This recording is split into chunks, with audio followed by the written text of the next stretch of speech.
Hello and welcome to the latest episode of the Just Talking About Films podcast, where we just talk about films. My name is Ian Sargentson.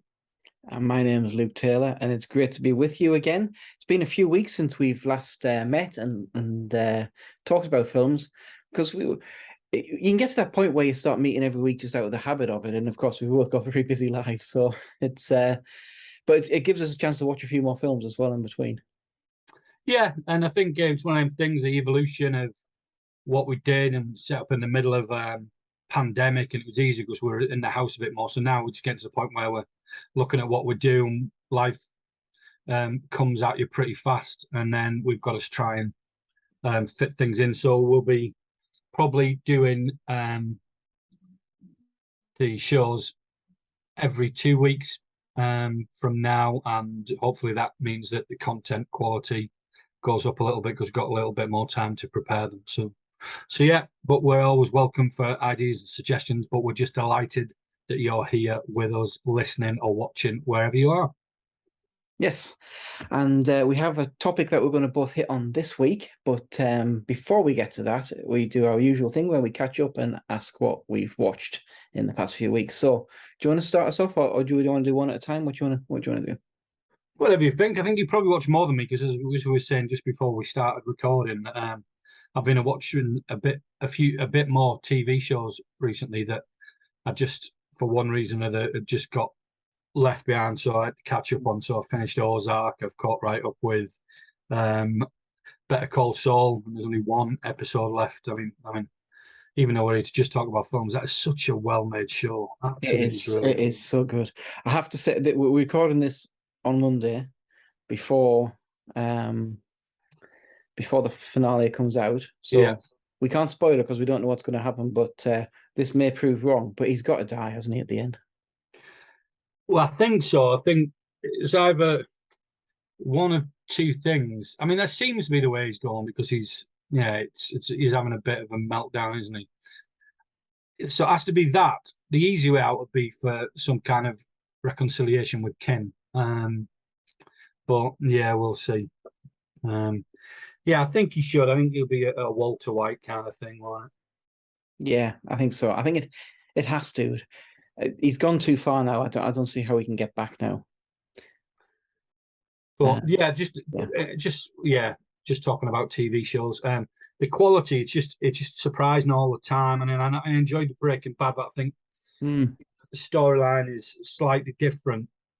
The production of Better Call Saul is it's something else. I read something the other day about Breaking Bad and Better Call Saul and the style of the way that they're shot, the long shots and the long bits where and saying it that Vince Gilligan who does it based a lot of it on the spaghetti westerns of Sergio Leone and Once Upon a Time in the West and things like that. And when you realize that it's that the big long shots and all of that, and it is, and in essence, it's kind of a Western as well. Yeah, absolutely. And like the use of the monochrome and the close-ups and stuff. And I just loved, like, one thing, it's like in one of the Breaking Bad episodes with the fly, where the fly was in the room. It was a whole episode, an hour, about this fly. But it was gripping, and the same as this one, just the attention to detail that you see Jimmy, Saul, Gene have when he's the thing with the Cinnabons and the security guards. It was just like that repetition over and over, and you're like, just get on with it. We get it, but it's almost like you go through it. So I just love the quality. It's just brilliant TV making. So there's a little bit about TV shows for you, but that's where a lot of my time's been. Like, so I haven't watched that many films. So I've been taken up with a few programs as well recently as well. So yeah, but I have managed to cram a few films in as well. Yeah, I've got a few, but not masses. So you want to start with a couple? Then yeah, I'll do two off the bat quite quickly. I think because first of all it was based on a recommendation from you. Okay. You said that King Richard was good, and you were right. It was a very good film. Yeah, I really enjoyed it. Yeah, thought the acting in it was superb. Delving into what I really liked was not the rivalry between the sisters, but their different journeys. Yeah, how the younger sister, didn't feel like she was going to be good enough and make it in the same way, and how in the future she's done so much better. And I just thought the whole thing was fascinating. Yeah, Fascinating. I mean the whole focus was on Venus really, Mm. and as you say, Serena almost got pushed to the side. And Richard says that whether he, this is how I planned it because you would learn from her, and then she does obviously end up, as we know, going on to surpass her. Mm. It's probably one of the greatest tennis players of all time, certainly the greatest female tennis player of all time. But yeah, I just like the acting, like the story. It wasn't entirely predictable. It wasn't, and it was a warts and all thing. So it wasn't like, oh, everybody's great. They're all nice all the time. There was a tension within the house and within the characters. Mm. Because I don't know much about tennis or the journeys really of the real people, like things like the big matches that were being played. I didn't know how they were going to go, which is good, and it kept the suspense going. And yeah, I really enjoyed it. Really enjoyed it. And then went to see Where the Crawdads Sing at the cinema. Yeah, I've got the book of that. I never read it yet, but Yeah, and it sounds like damning with faint praise a little bit. It's okay, that's not a bad thing. I enjoyed it. It kept me in suspense as to the central mystery right the way through. I enjoyed the journey. I don't remember. It was a few weeks ago I saw it, and I don't remember much about it now. But that's not a bad thing. It's worth watching. Worth watching. But it really it captures the what it's like to live in this such a swampy area in Florida, and what life's like there in these small towns. And I really enjoyed that. So you liked King Richard and you liked Where the Crawdads Sing? Yeah, I thought they're both very good. Yeah. Oh, that's good. And you saw the Crawdads at the cinema? Yes. Yeah, that's still out now, I think. Yeah. I mean, very good. So I've watched one that I know that you've watched as well, which for our film club came up, which was the original Adventures in Babysitting. So I remember as a kid loving it. I remember thinking it was good. I think it was probably because the babysitter swore and there was different things that I remember. And I hadn't seen it for years. So I was quite excited, although there was some trepidation about coming to it because there's always that thing. Has it dated really badly? Is it going to ruin my nostalgia like Commando did? Or is it going to just reinforce it and live up to the hype and give me all those feels again? And yeah, I can see why I liked it when I was younger as a kid. But now, no, it's not for me. It could have been so much better. The idea is quite good. It couldn't be a really clever, quirky comedy, but it was of its time, I think. And even then, I'm thinking, how did I like this? But I know which bits I liked, but then the rest of it, I mean, there must have been about 5 bits. I was like, oh, yeah, that's why I like that. And then the rest was just wibble. It's very strange. I was watching the bit where they go to the blues club, or they're crashing at the blues club. Yeah. And I'm spending going, is this what the 80s were like? I couldn't get my head around. Is this what people thought blues clubs were like in the, I just couldn't quite get my head around it. It just seems so bizarre. I'd never seen it before. The whole thing was, when you have one of those dreams and you wake up and you're like, that made no sense. But at the time, it felt like that. Yeah, I mean, it was just one of them films that I remember being at school and, when someone could copy films on VHSs and he'd have them. And it was one of the ones that you'd get your mate to do, and with that and Little Monsters and I don't know, all of these other ones, Commando and some of those. I don't understand who that film was made for. No, that's what I'm saying. As a kid, I enjoyed it, but I think watching it, I can see the bits I remember enjoying. Yeah. But that must make up about 7 minutes of the film, and I don't know what the rest is. I'm like, but also as a kid, this. At the cinema, you wouldn't have been allowed to see that. It must have been a 15 with the language. Oh yeah, I mean, we watched it at home, but again, it was one of the things that the bits outside of the funny bits are just melted from my mind. The same as other films I watched, and I remember.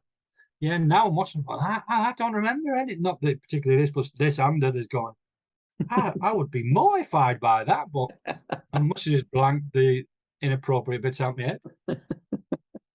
Yeah, it was strange experience watching that film. Yeah, so that was on Disney, but it was just it kind of shattered my illusions. So we'll leave that there. Next one for me was The Grey Man on Netflix. Yeah, Netflix's most expensive film so yeah. far, and I think most of that money is on the screen. Certainly the action sequences are very well done. The story's a little bland. I couldn't get into the story particularly. In the in-between bits, you just like, can we just get to the next action sequence now? But Chris Evans having a great time playing the bad guy.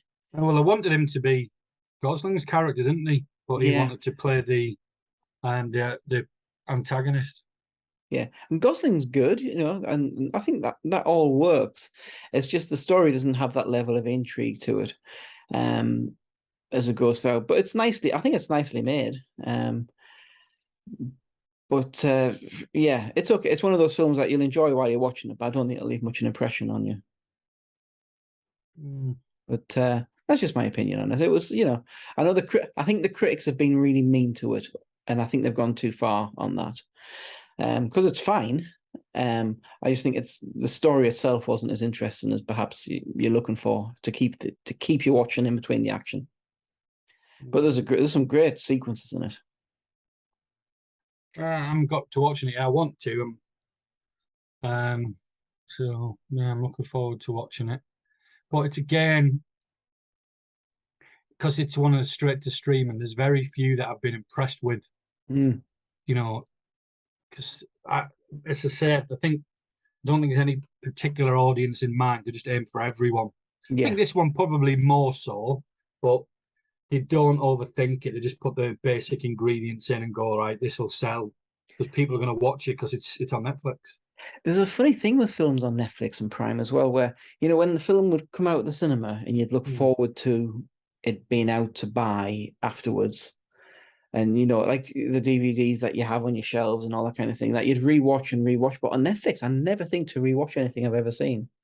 No, I've seen on Netflix.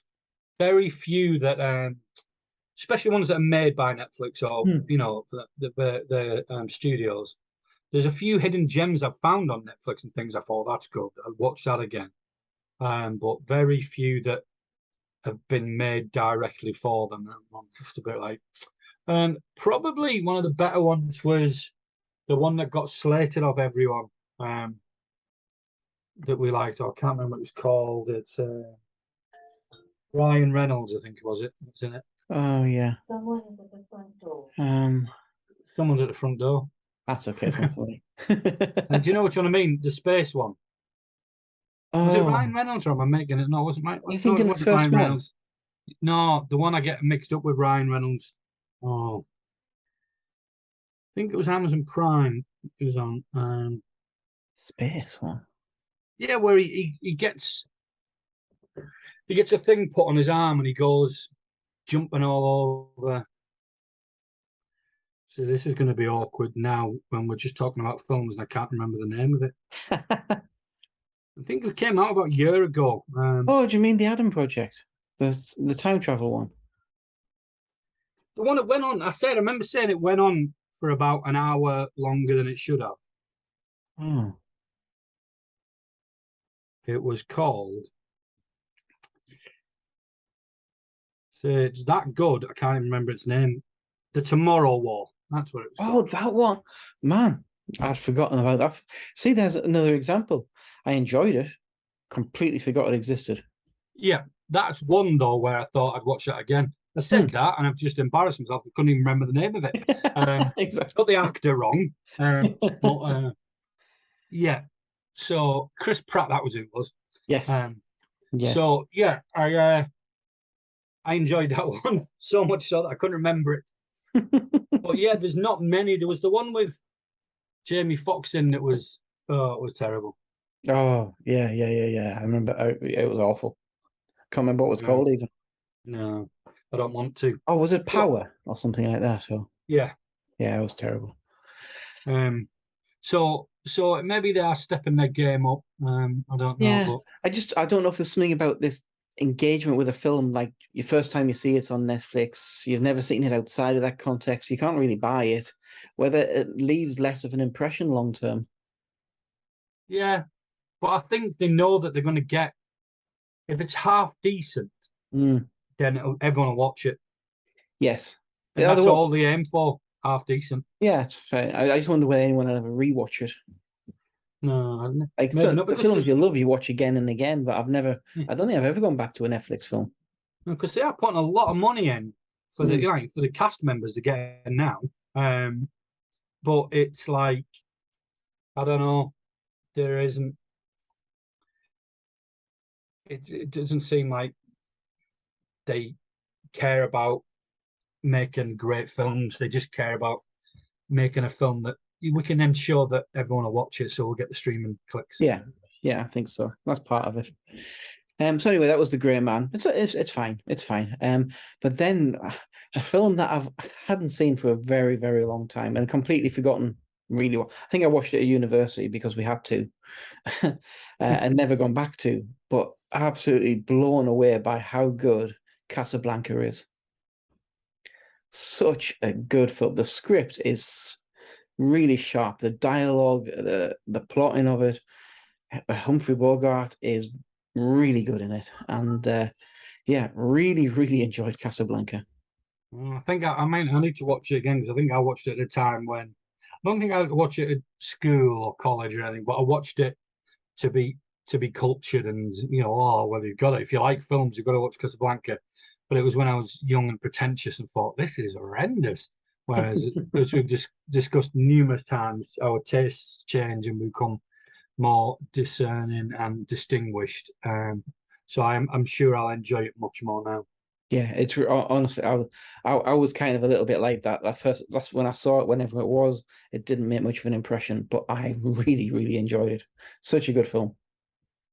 Well, yeah, I used to, when I was, we've said before, but when I was younger, the Grey Man and stuff was what I wanted, just action sequences, explosion stuff. I didn't care about dialogue and scripts. Now that's switched around a bit. It's more about the dialogue, the scripts, the believability, the authenticity, the character development, all stuff that I wouldn't have thanked you for 15, 20 years ago. Boring.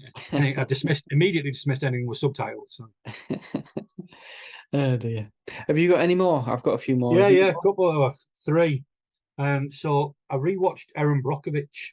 All right. It's one of them films that I watched when it came out. I was really impressed by it, and I've probably been meaning to watch it since and not got around to it. And the other night I thought, I'll watch this. I can't remember. Something triggered my mind. I'd seen an interview or something that had referred to it, and I thought I'll watch that again. And I just really, really enjoyed it. The story is powerful. It's one of my favorite things, as we'll talk about when we get to the topics that we've chosen for each other today. But I love real stories about real people that reflect on situations and life and experience that's happened. And I really enjoyed that aspect. There was bits of it where I wasn't impressed. I thought it could have been developed further. It seemed to take one particular narrow view of it, but Julia Roberts was sensational. I think it's for me probably a career best performance.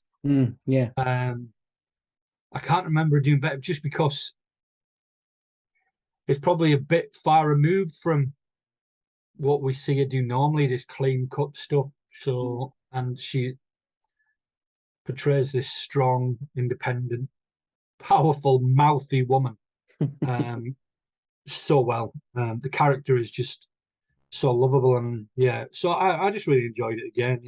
Yeah, it's one of those good films where someone's taken on the system, as it were, or the big corporations and the absolutely way things are built again, and it's so satisfying seeing somebody come out against that and fight it.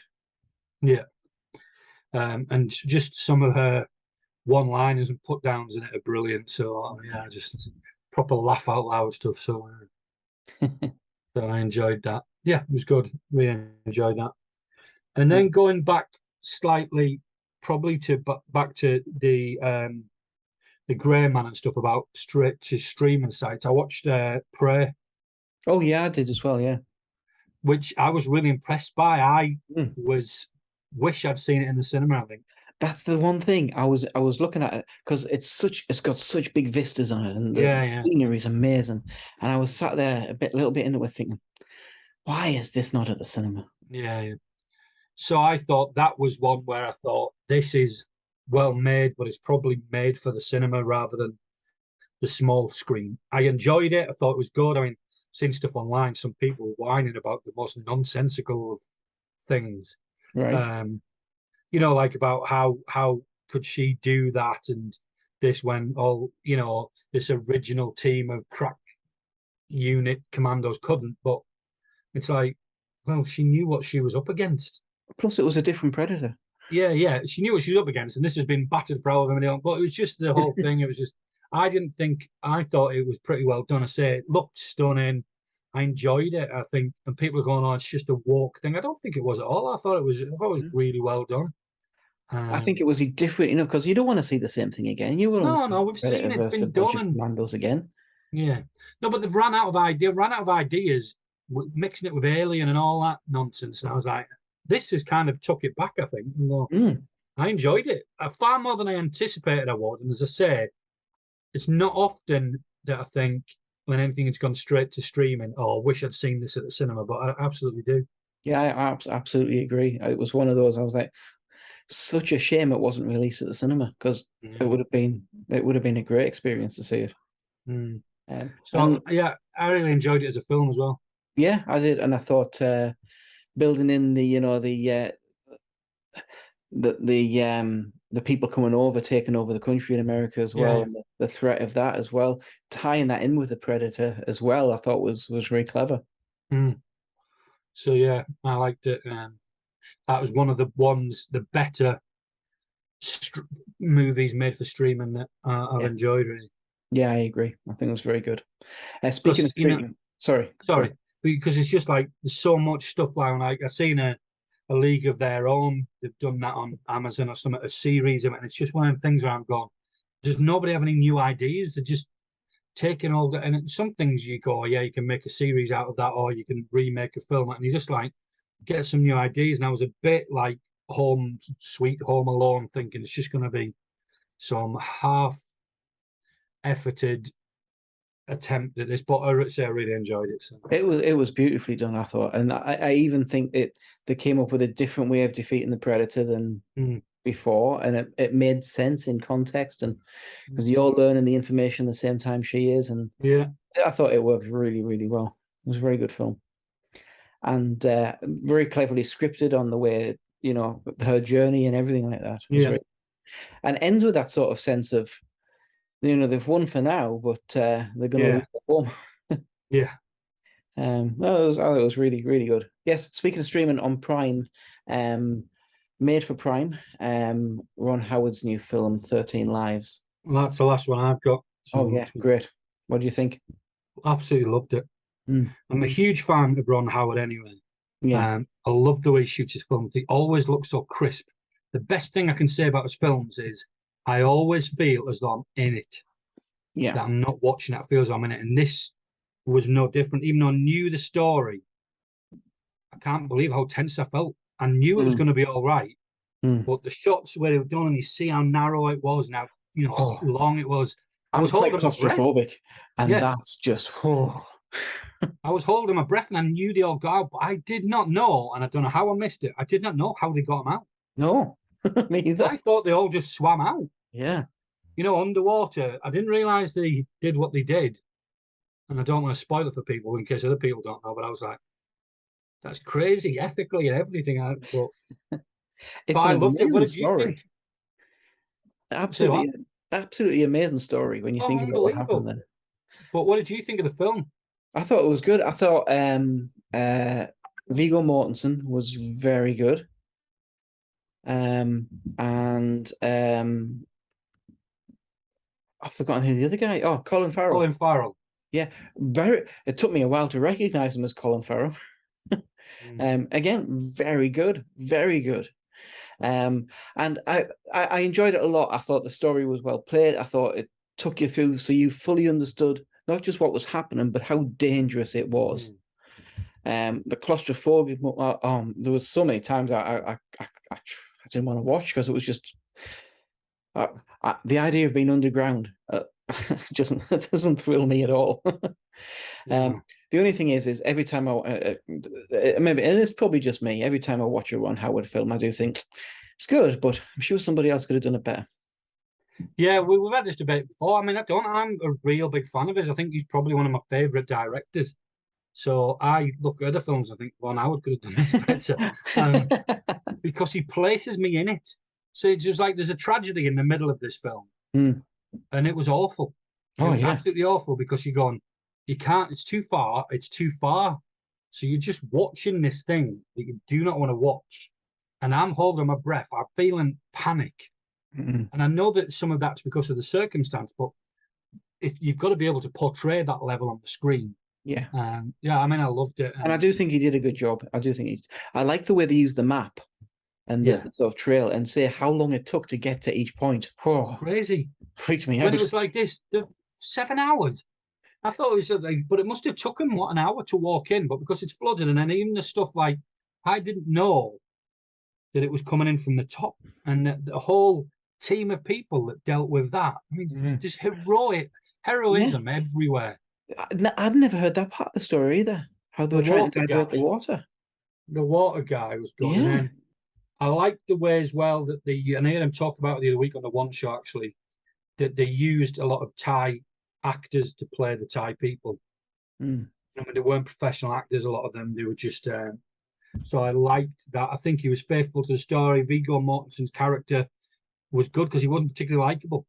No, he wasn't. And he was horrible. Yeah. I mean, they're all gonna die. It's like, I don't care. I don't like kids. And it was like, it was this conflict. And then you see him soften as time goes on, and he becomes more invested. But even just that aspect when the Navy SEALs are saying you can't go in, and it says they're amateurs, and it tells you that it's a retired firefighter and an IT technician, and they're the ones that are responsible for getting these kids out. Oh, yeah. Unbelievable. And even though I watched it unfold on the news at the time, even last night, I'm going 17 days. It blows your mind. It really does. And then the parents, the grief they were going through, the spirituality element that came into it. And how they had to keep every little bit of it a secret on what they were doing because what they were doing was so risky. Yeah. And so the parents didn't even know when the kids were out. And oh man. I was saying to Kate, how would you deal with that? You know that there's one kid out, and there's a 1 in 12 chance that it's your child. So, and one of them says at one point, it's like, at the start of this, it would have been a miracle to get one out. Yeah. But then they reach a certain point where if they lose one, they're the bad guys. Yeah. And it's just, yeah. And then the political thing with the governor. Yeah, I thought it was very clever. And there's a documentary, I think it's on Amazon Prime as well. So I'll watch that as well now. But yeah, as a film, I just thought it was really, really good. Yeah. So I wanted to watch it as soon as I thought it came to Amazon. Because I like Ron Howard films. I like the subject matter in terms of, it was a great story and a happy ending ultimately, although it is tinged with tragedy. But another one that I probably would have preferred in a cinema is it had that element of. There's another film I've watched where they go caving and it's dead narrow and it made me claustrophobic. I think it's called Underground or something, or In the Deep. And then 127 Hours is the other one it reminded me of. Oh yeah. When you're just in this position, it's like, what would you do? You're stuck underwater or in between a rock, or what are you going to do? And it's like, on a big screen in the dark where you couldn't look at your phone. You would have been sucked so much more in. And it's a shame. It's good that Prime are making films. It's a shame they don't get a cinema release as well. Yeah, I mean, I think some of them haven't they? And I just don't know if they don't do as well or something. But it'd be like, why would you not? I know you probably wouldn't get as much because a lot of people say, "I'll wait and watch it in the telly because it's cheaper if there's 5 or 6 of you." But some films are the experience is so much more if you watch it at the cinema. And I think Prey and 13 Lives would be 2 of those films. Yeah, absolutely. I've got 2 more, if that's okay. Yeah, fine.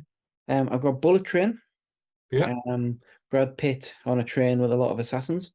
Yeah. And it's exactly what you'd imagine that film to be. And that's not a bad thing at all. It's It sounds a lot of fun, and it's the Yeah. guys that did Deadpool 2 as well as yeah, it is. Yeah. yeah. So you know what you're getting with it. Yeah, and look, the action on it's fun. I wouldn't say it's impressive. It's not like John Wick levels of Yeah. impressive action, but it's fun. Um, it's got lots of twists in the story, like easy to follow as they come about. But each one's like, oh, okay, and I really enjoyed it. There's one bit where there's an assassin who you only hear of by name, and it takes a long time for them to appear. And then when you finally meet them, it's like, oh, okay.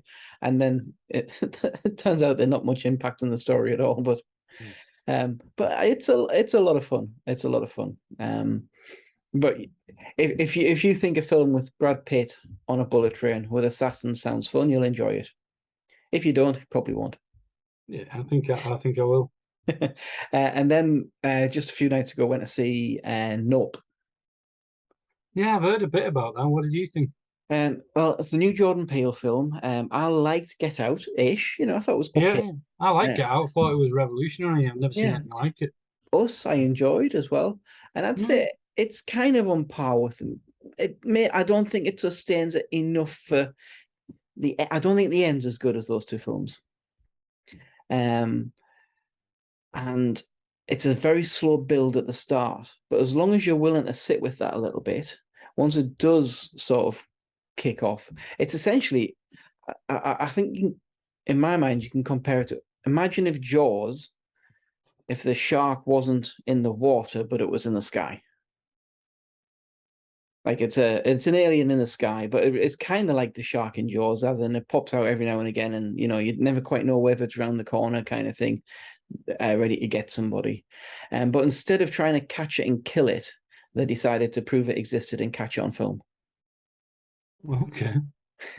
And that's that. I think that's kind of the gist of where it is. They're trying to catch it on film, but it's about, really, for me, it's about nature can't be tamed. Much as we might try to for the sake of spectacle, you can't tame nature. And there's like a parallel story, like a flashback story that runs along lines of a TV show that went wrong with an animal in it, and it's sort of they parallel each other a little bit. And I think it's the idea of, sometimes for the idea of spectacle, we try and push things too far, but you can't tame nature. All right. So, and do you enjoy it overly? I did, yeah. I thought it was good. I don't think it's his best film. I think his best film is, I think, Us is his best film. Do you think Us was better than Get Out? I think so, yeah. Us creeped me out more than Get Out. I think I preferred Get Out just because I'd never seen anything like it. It made strong points. Yeah. But it was like, wow, crazy. Yeah. So. I think it's just, there was something about Us, the idea of meeting like another version of yourself.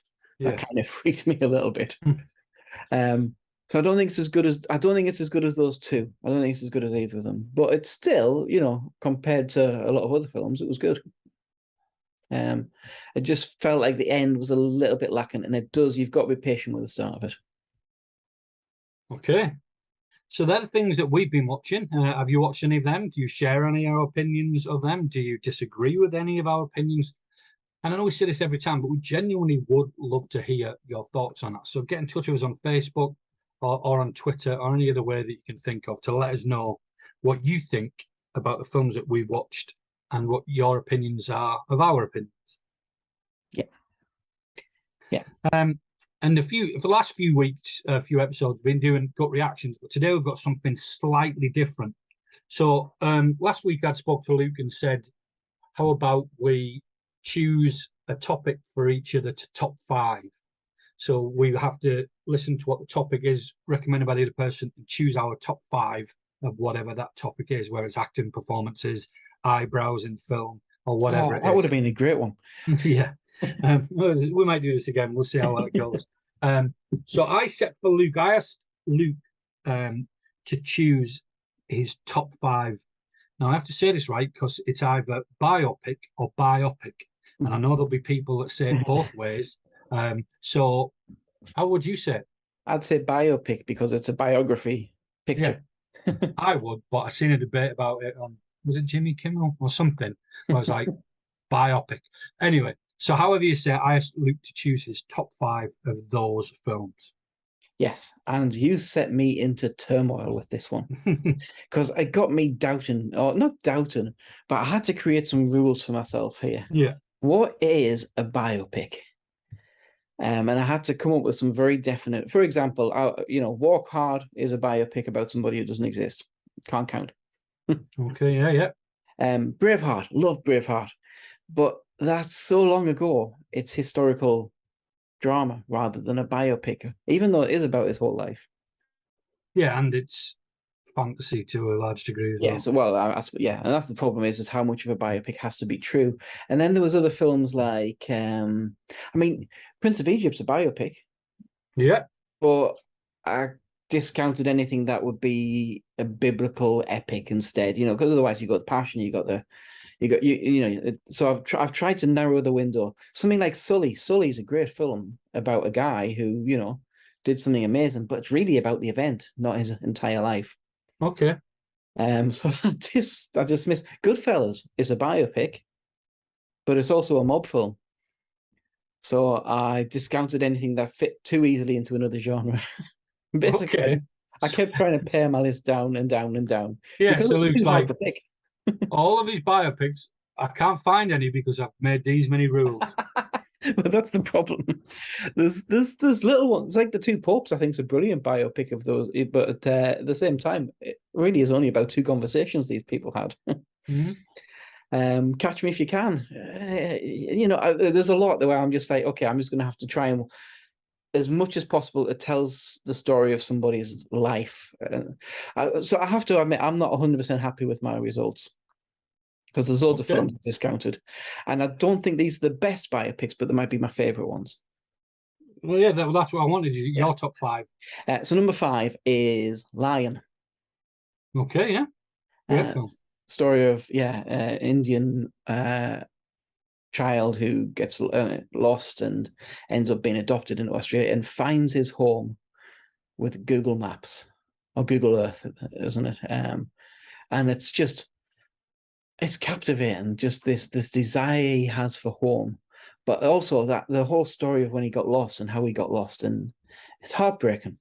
The first half of that film is remarkable. Yeah, that little kid, what a performance! Oh, brilliant, absolutely brilliant. And there's something about when he, his journey for finding home that's just so touching.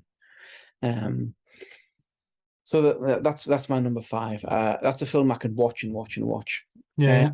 Number 4 is a really new one, which, again, you feel hesitant to put something new in the top 5 because it hasn't proven itself yet. But I loved Elvis. I thought it was really, really good.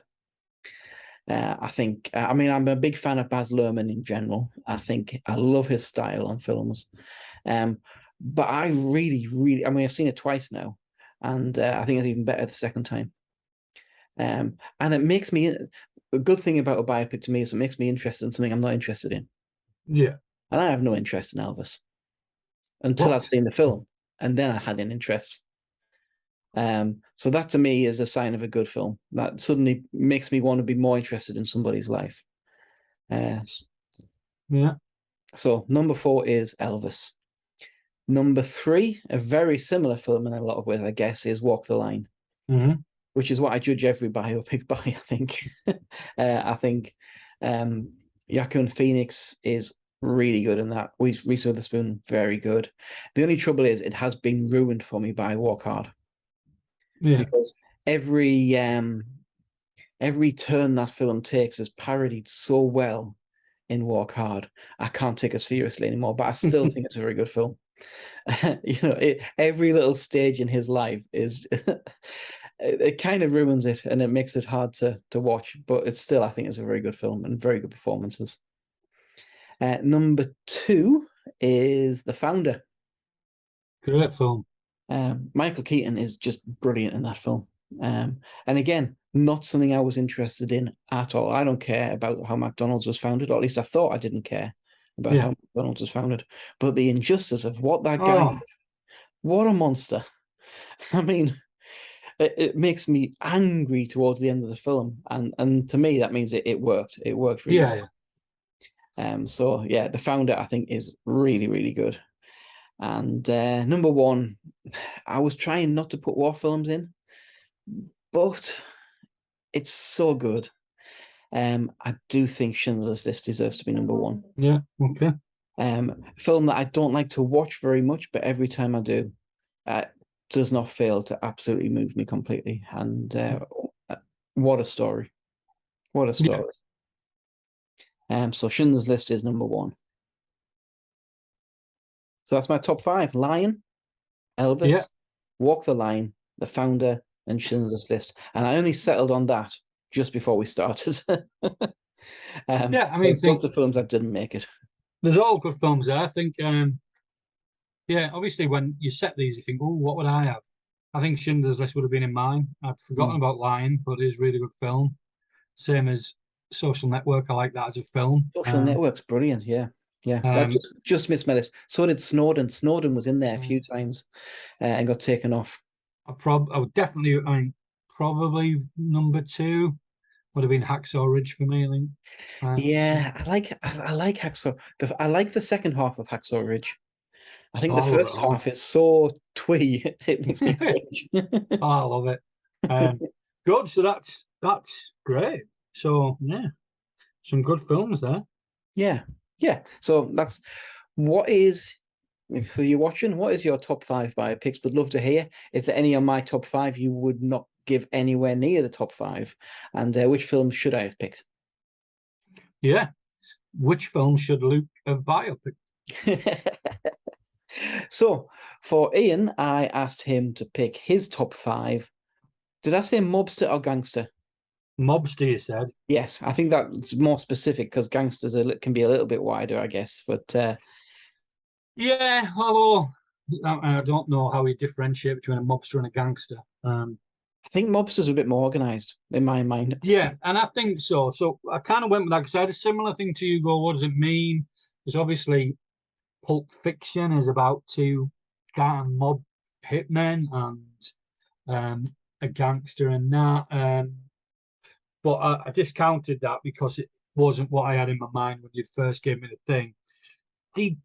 One of the challenges was to not just go with the obvious big five, or there's some films that would be in and around everyone's top five on this theme, I think. Yeah, because there's so many. There's a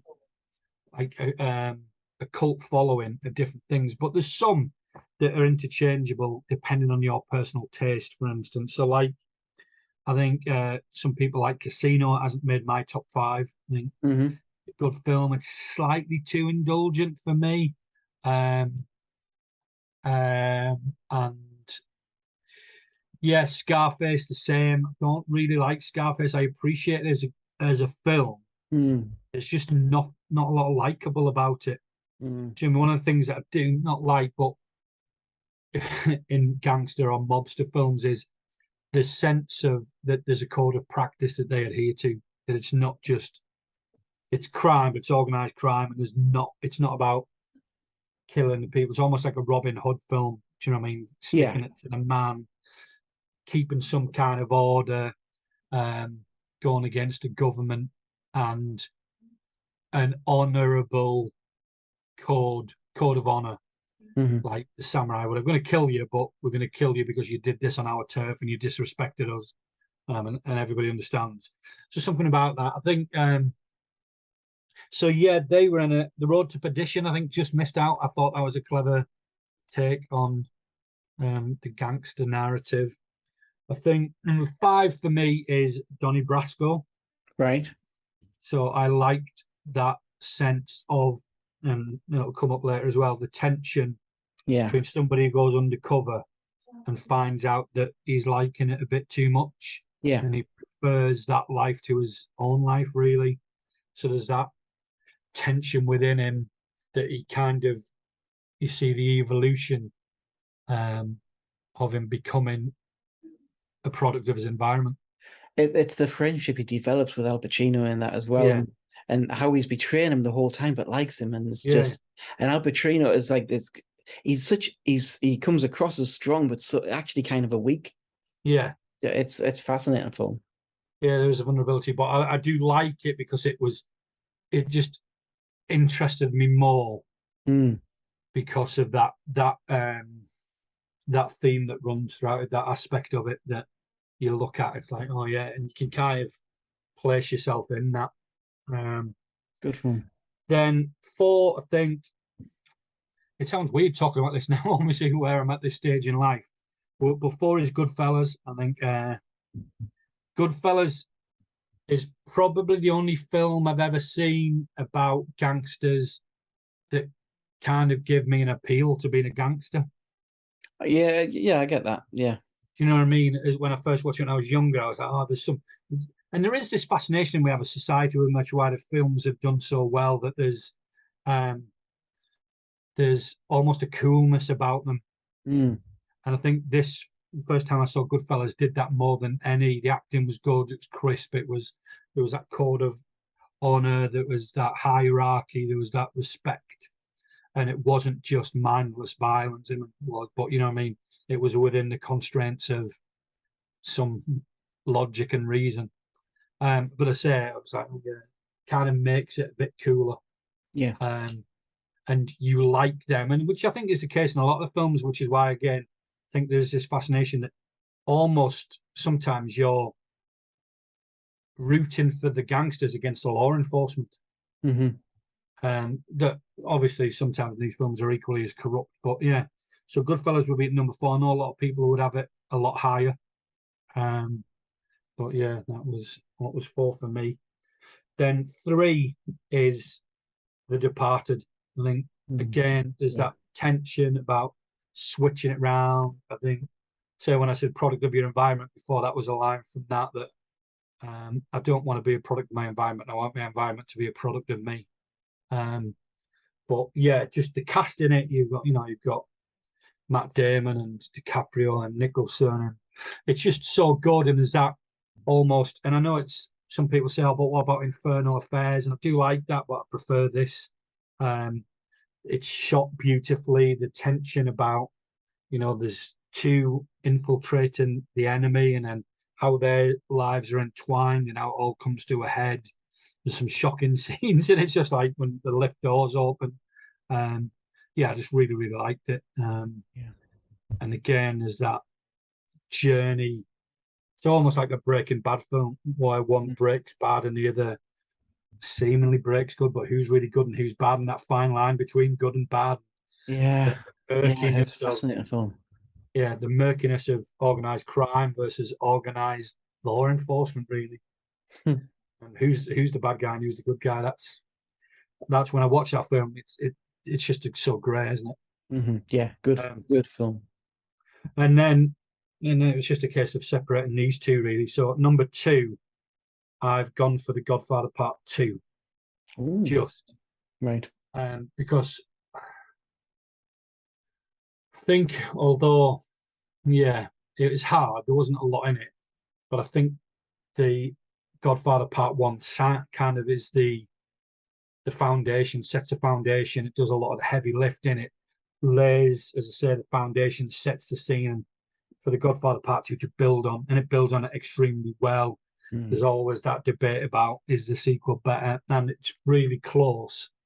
But I think, for me, I'm more impressed by the first one, particularly that opening scene with the light and darkness, the speech that Brando gives. I think, yeah, it's just like, first time I saw it, I did not get to all the fuss was about, but again, it was dialogue heavy. It was just a bit, this is boring. Who's going to start shooting people? Because you'd seen like Casino and Goodfellas and stuff.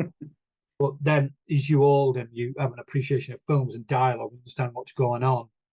Yeah, it's just a masterpiece, isn't it? So it's like, but it's hard to separate the 2. But I have to, otherwise, I wouldn't be doing a top 5. I'd be doing top 4. Yeah, I think that's fair. It's it is. I'm not sure which way I put those 2. Yeah, it was a hard one. I did switch a couple of times, but yeah, what I like about 2 is Robert De Niro's performance. Yeah, absolutely. He's so good in that film. But Brando's great in the first one, and I think Al Pacino in the first one. That bit in the restaurant is just a masterclass of acting. I don't know which way around I'd put him. No, man, I did like The Irishman as well, but not as much as I like these old ones. I think it was more like a bit of a tribute. But it did go more into the stuff with the trade unions and stuff like that. So, Yeah. But yeah, that'd be my top five. 5 was Donnie Brasco, 4 Goodfellas, 3 The Departed, 2 Godfather Part 2, and 1 Godfather. Yeah, there was Serpico. There was a few others that could have been Mhm. in the discussion, but I had to choose just 5. Yeah. So is there any that glaring misses? Yeah. No, I think you've picked my favorite ones in there. Of course, you missed out Mickey Blue Eyes, but you know, Yeah, it was a close call. I'm just trying to think if there's any that you've missed that I really like. I'm sure something will come to mind, but I think those are the ones that I would tend to go towards as well. Probably a similar order to what I'd put them in. Yeah. It's amazing how many of those are Martin Scorsese films. Say what? How many of them are Martin Scorsese? Top 3 are, aren't they? So it's like 2 of them. It's 2 of them, isn't it? yeah. Goodfellas and Goodfellas are Departed. Departed. Yeah. and- Casino though. Casino is also good. I like Casino. Yeah, I like Casino. It's a bit. It's one of them ones where they were just all horrible. They were, was just- yeah, they are. Just all about greed, wasn't it? Do you know what I mean? Like the Untouchables would have been in there if it wasn't for that stupid scene. Which stupid scene? Is it not the stairs scene? Oh, it's so good. Oh, it's nonsense. Oh, it's so good. It was better than Naked Gun or whatever it was in. It's a good film, that. I do like that. But Yeah. that one does firmly put you on the side of the cops, that one. Yeah, That's absolutely. You are. It's clear there, but yeah, and yeah. Analyze This I quite like as well. Yeah, and the same as like Road to Perdition. I don't think it gets a lot of shouts, but I think it was a really clever film. Yeah. Yeah, it is. It's very good. It's very good. Yeah, I think that's a good. I really think that's a good choice. Really good choice. Thank you. So that's what I chose on the top 5 gangster films, and Luke chose his top 5 biopics. Let us know what you think. Let us know what your order would be, and let us have any things that you think we should set for each of the top 5 in the future. Yeah, that'd be good to get some suggestions. Yeah, and next episode we'll be hoping to have a guest with us. We're hoping to have Chris with us to discuss just talking about certain aspects of films that he chooses. But if you want to come on and talk about aspects of film, what you've been watching, maybe a top 5 for you, then we would love to have you join us. Yeah, we just love to talk about films with you, and that's what this is all about. Yeah, absolutely. So thank you for joining us again. We do appreciate your support, and we look forward to just talking about films with you again in the future. See you soon.